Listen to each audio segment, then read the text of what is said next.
สบายดีทางโซโซเองมากินกับปูนถ้าอยากกินข้าวเนี่ยก็กินเรื่องกดติดตามหนึ่งเด้อเป็นกำลังใจให้อันหนึ่งเด้อขอบใจหลายๆเอาปากเริ่มก่อน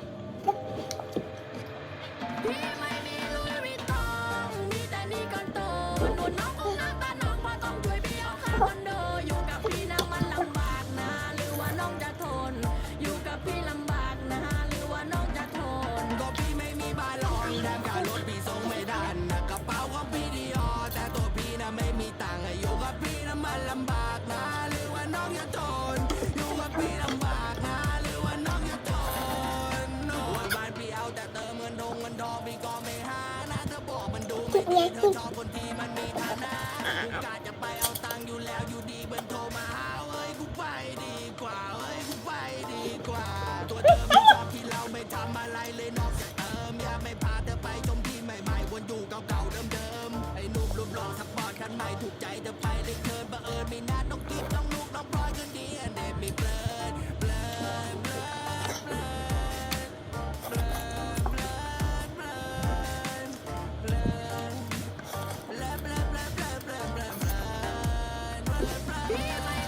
เนี้ยกับเห็ดนะ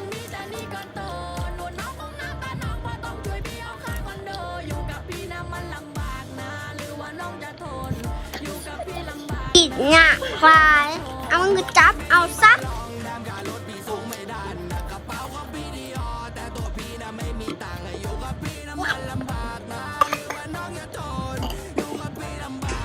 จะเป็นอย่างตอนนี้เป็น นี่มันอีหยังคือว่าไปกินน้ฮะำเป็นอย่างคือไปกินน้อันนะคิ้วนะำหิวน้ำเราชุบ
สบายดีจังเจ้าคุณขายมากคุณได้ยินว่า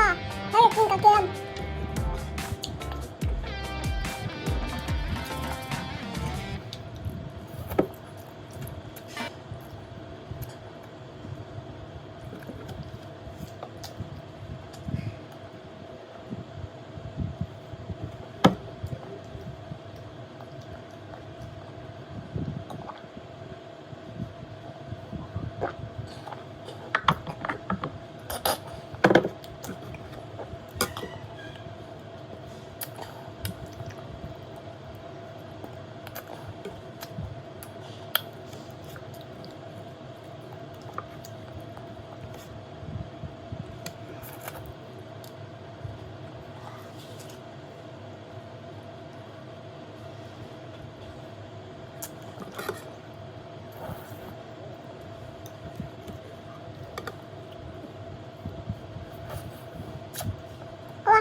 กินดีๆสิ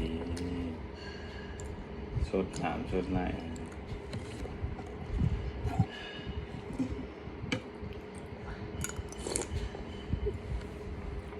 กินอีหยัง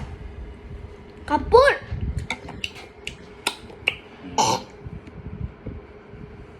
มันบ่กินแล้วก็พอกิน